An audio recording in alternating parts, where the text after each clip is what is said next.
Hi friends, welcome to the video. Please subscribe this channel. ఇప్పుడు type 2 diabetes గురించి కొన్ని విషయాలు తెలుసుకుందాం.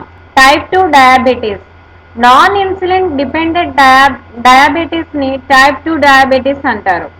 కొందరిలో ఇటువంటి మధుమేహం వ్యాధి అదుపులో ఉంచడానికి ఇన్సులిన్ ఇంజెక్షన్ అవసరం ఉండదు.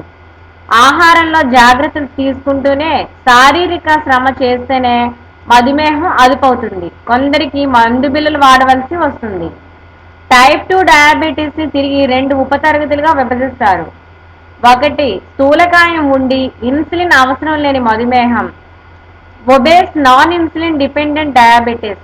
2. స్థూలకాయం లేని ఇన్సులిన్ అవసరం లేని మధుమేహం, non obese non insulin dependent diabetes. Non insulin dependent డయాబెటీస్లో స్థూలకాయం ఉన్నవారు కూడా చాలా మంది ఉంటారు.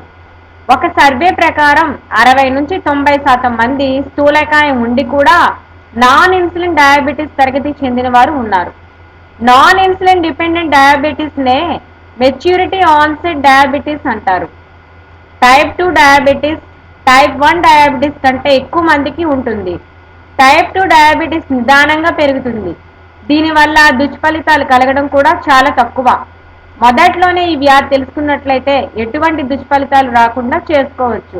Thanks for watching this video friends. Please like, share and subscribe.